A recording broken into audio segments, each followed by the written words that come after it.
And we're off. Hi, we're rolling. Welcome, everyone. I'm Pawl Bazile, and I'm hanging out in a beautiful cigar shop in downtown Norfolk, Virginia. And my cousin Mikey has been goodly enough to set me up with all his actual good podcasting stuff, so I don't have to use the cheap stuff and my bootleg shit where I just plug it in and go, which is nice because I need a chance to talk to the public, particularly because for anyone who doesn't know me, I am no longer allowed on Facebook, and I'm also no longer allowed on Twitter. I'm probably soon to be banned from YouTube, and I am absolutely the ugly American who a lot of people are hating these days. I'm a men's club called the Proud Boys, and lately we've been pretty viral. We've been in the media pretty much at least once a week. And the idea behind the Proud Boys, and I know probably a lot of Proud Boys will check this out, hooroo to you guys who are there, but talking to people who have no idea what I'm talking about. Proud Boys was founded by Gavin McInnes, and it was something that he thought it would be a good idea to start a men's club, like a cigar club or a drinking club or a, whatever, a poker night, something like that, for guys to get together. Well, what are we going to get together for? You have to kind of surround yourself around a purpose. We're not just going to do wine tastings. We're going to do it to celebrate the West. What's the West? America, the society and culture of ideas, opinions, and freedom. That's all you got to do. That's the only requirement, and you got to be a man. So we said we're going to do that. And you'd think, if you're a reasonable person, you would say to yourself, well, okay, who cares?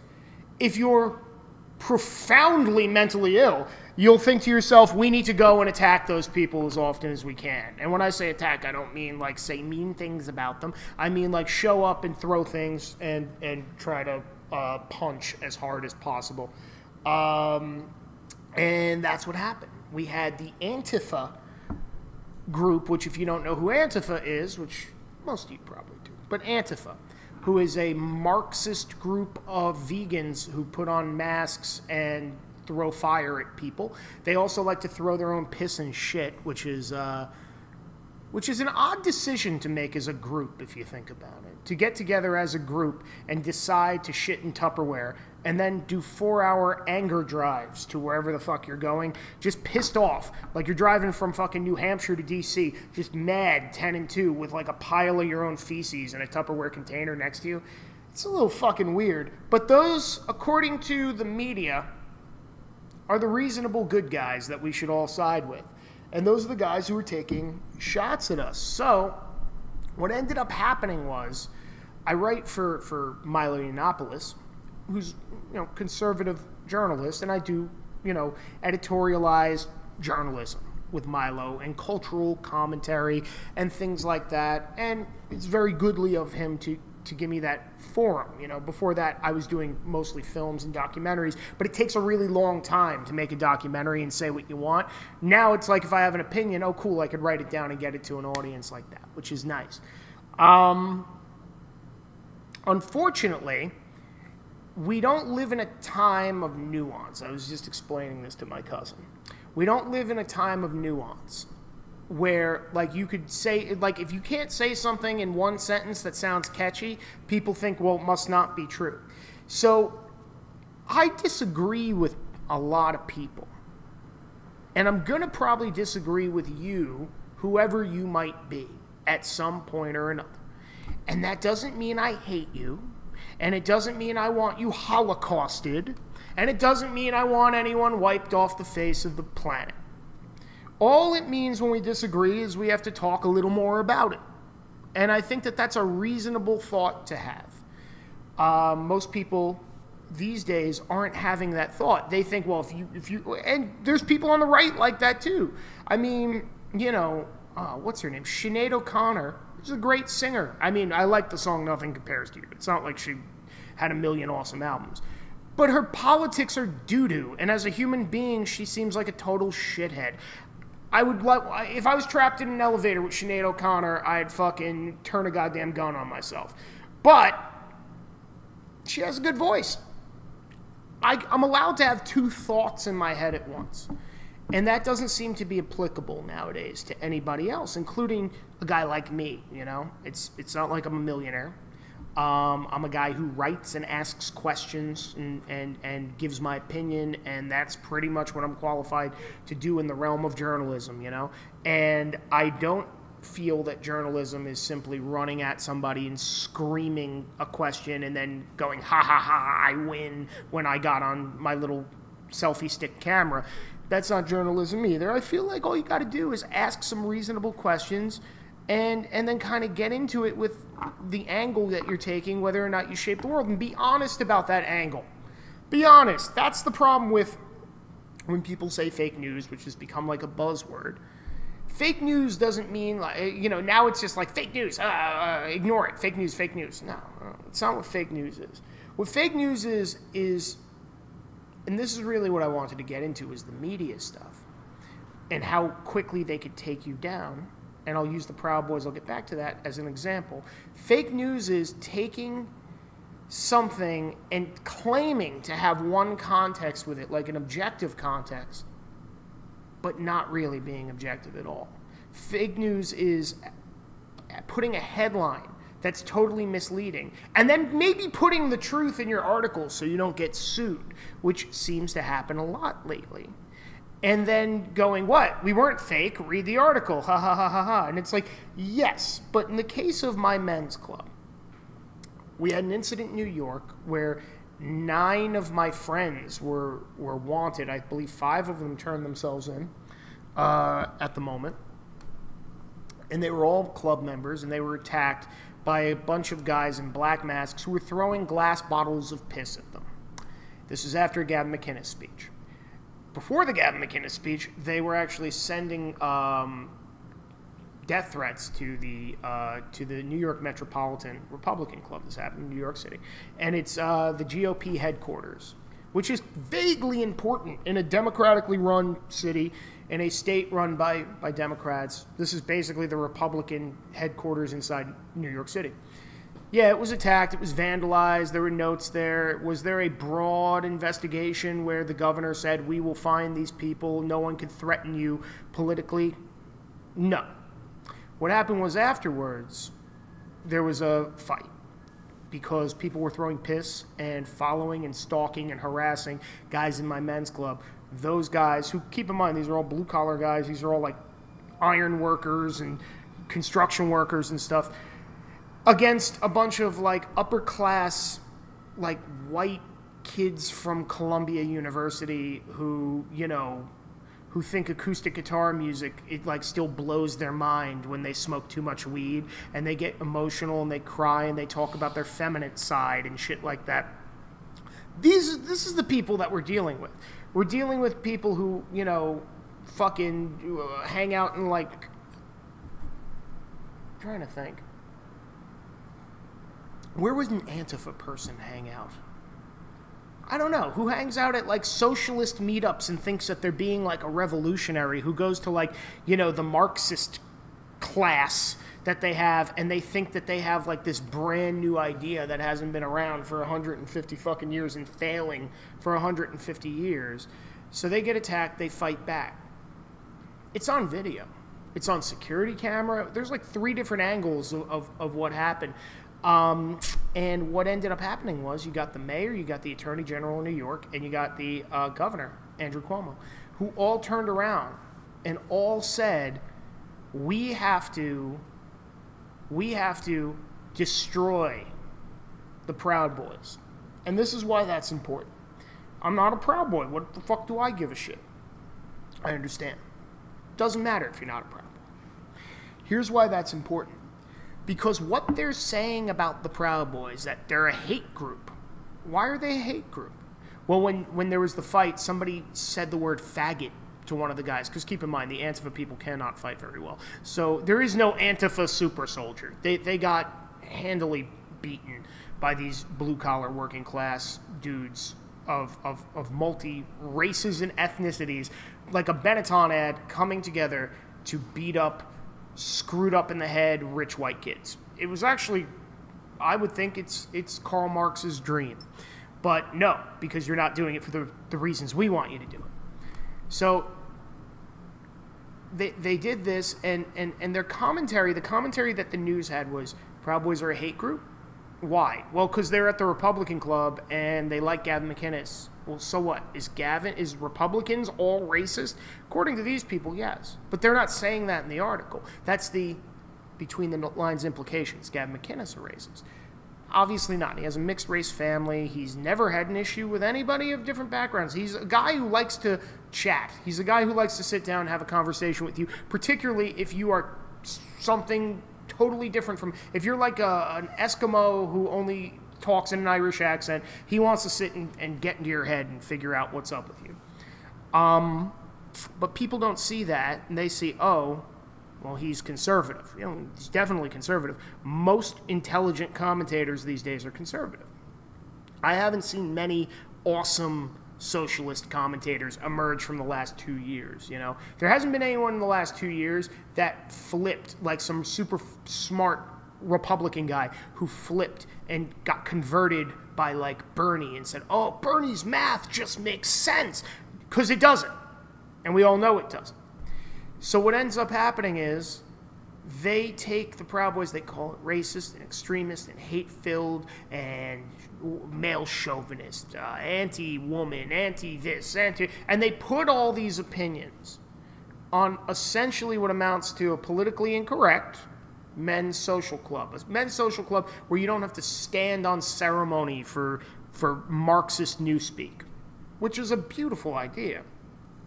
Because who wants to be told what to do? And their comments and commentary on the Proud Boys aren't really on the Proud Boys. It's really what they think of all of you. It's really what they think of America. But they can't just come out in an article and be like, America sucks and we hate it and you're all racist and you're all evil and you're extremist and you're violent and you're this and you're that. Because at the end of the day, and this was a conversation we were having earlier as well, they don't have a problem with violence.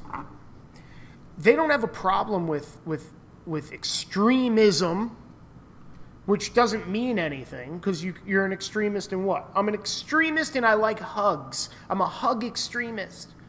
I'm an extremist in the idea that what? You're a cocaine extremist? Like, do you have to only love or hate? It's so abstract and you can't measure or quantify. You can't say, that person loves hate. What the fuck does that even mean? Do you even know what you're fucking talking about? No, they just say words that sound good or bad in a meme, in a fucking one-sentence thing. It doesn't have to fucking make sense. It's their commentary on the rest of the country that they know they can't just come out and say, every last one of you is a fucking racist. And by the way, some of them do.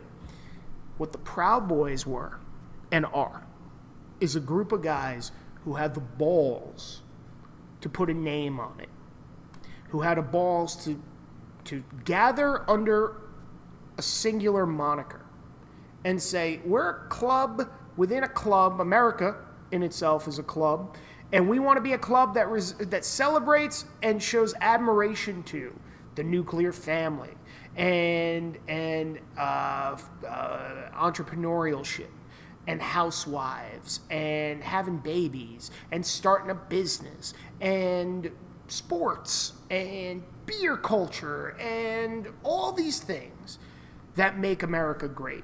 Because at the end of the day, it's like, hey, after Trump won the election, the reason he won is because people felt like they lost a connection with America between the Bush and the Obama years, because we were told that basically America was shit for years and years and years, and that, man, Canada has healthcare, and Sweden has this, and Denmark has that, and this country and that country do these things, and they have free childcare in France. And at the end of the day, not one person was really standing up, particularly not one person in the spotlight with a voice and a microphone, stood up and said, I don't want to be Canada. Fuck Canada. Yeah, how about Canada acts like America?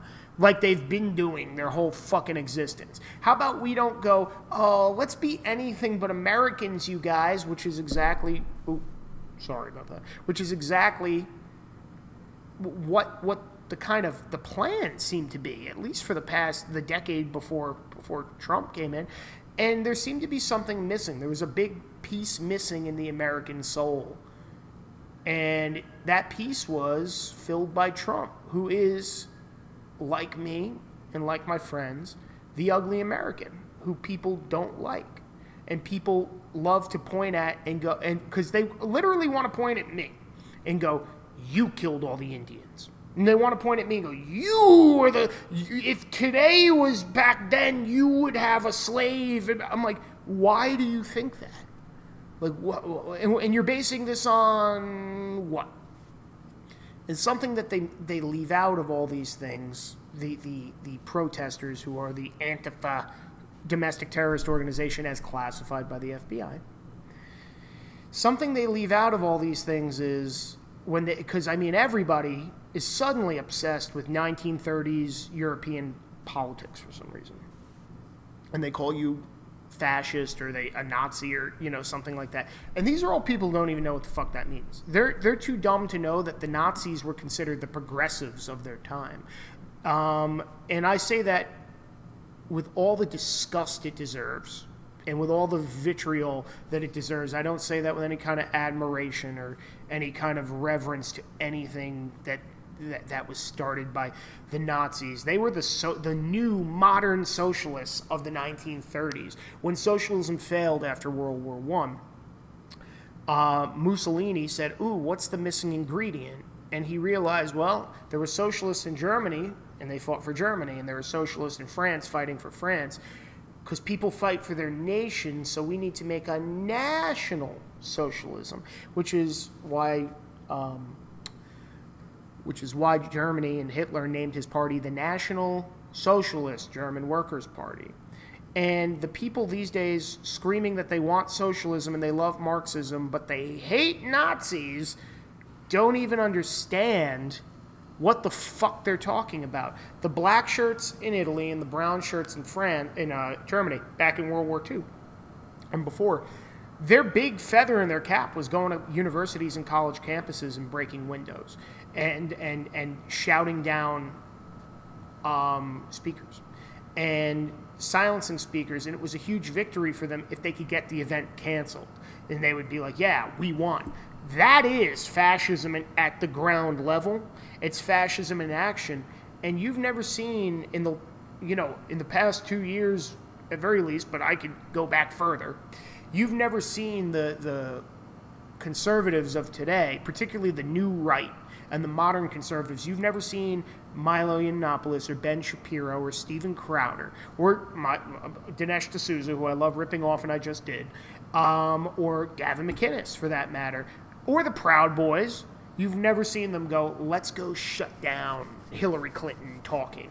Let's go shut down a Bernie event just to show that we can, because we're not fascists, stupid. We're Americans. You understand there was another side to that if you're going to be obsessed with 1930s European politics. There was another side to that war, and it was called America and capitalism, and we fought too, and guess who we fucking fought against? Oh yeah, and incidentally, we fucking won. Isn't that something? And most of our ancestors fucking fought for that side, the American side, and won for America. We didn't fight for Marxism. We didn't fight for Russia. We weren't on Team Britain. We aligned with people to fight for what made America great, and that was something that was lost. And it's so easy now to lie. And it's so easy because journalists aren't really journalists anymore. What a journalist is today is essentially a Yelp reviewer. It's a Yelp reviewer talking about culture. So they could take, whether it's a group like the Proud Boys or whether it's something else, pick your poison, Donald Trump, whatever, something that they don't like, and they just basically leave out all the shit that makes their point look bad and just inflate and be a little word weasel about all their shit that they think makes their point look good. For example, the fight in New York that happened with the Proud Boys, Gavin McInnes, it was reported in multiple accredited Think Progress and The Guardian and Gothamist and NBC and all these things, said Gavin McInnes brandished a sword at the crowd. They leave out the fact that the sword was a toy and broken and part of a comedy sketch. They also said that he did a ceremony as part of his presentation that murdered a socialist during the ceremony. They show the ceremony, and it's basically the shittiest comedy sketch with my good friend Ryan Katsu Rivera playing the socialist Japanese guy, and Gavin coming up behind him in slow motion samurai fighting him. And to them, this is a huge ceremonial thing. I was just interviewed by this TV station in Spain who's doing like an hour-long documentary on who are the Proud Boys and what is this with Trump and conservatism, and they were shocked and amazed by everything, and it blew my mind what they would, like they said, literally one of the questions was, so you guys do like rituals and ceremonies and stuff? We're like, yeah. And you guys meet up and gather? Yeah. And so does the Klan. Yeah? Well, does that make you like the... No! It doesn't make us like the fucking Klan. Does it make us like the Boy Scouts? Does it make us like the fucking Freemasons? Does it make us like my fucking roller hockey team? Because my roller hockey team gets together and we do a special chant before everything. That's a ceremony. They must be like the Klan. Get 'em, boys. No. But these people who are basically online Yelp reviewers of journalism decided that they are now the arbiters of everything. They just self-appointed themselves. And by the way, keep in mind, most of these assholes are 23. And they just self-appointed as, I'll tell you who all the hate groups are and who all the Nazis are and who all this is and who all that is. And here's the ultimate fucking sin. That people believed them. That people, rather than dismiss them as the juvenile, nonsensical thing, there's a huge sect of people that believed them, which is one thing. There's always going to be followers. But the unforgivable sin, in my mind, and it's been my whole thing, my whole life, the thing that gets under my skin more than anything, is when we let crazy people make the rules. When somebody is a bombastic, crazy asshole, and we all know it, and rather than say, oh, well, so-and-so better fucking behave or we got to get him the fuck out of here, they go, oh, that crazy bitch is showing up tonight. Let's all not mention this, or let's all walk around on eggshells, or let's all do this. Why? There's 10 of us. We're sane. How come we're the ones who suck? Why do we have to fucking act like that around so-and-so? So the important thing to remember is, if you're on the side of the good guys and of righteousness, you can't buy into any of the narratives and any of the bullshit. You can't let your enemies and the crazy lunatics set the fucking tone for you. That's why I'm disappointed in Breitbart and Fox and Tucker and all these other commentators that stay away from the controversy when it comes to simple fucking men's club who's trying to go out and see a speech that night. Because by ignoring it and not defending each other, you essentially let the crazy people make the rules. So I'm wrapped up now. Sorry, I'm wrapping up. Thank you so much for listening, if you did. And if you keep wanting to, I will keep going for more shit later. That didn't make any sense. And I'll have more intelligible sentences next time as well. Thank you again, and good night.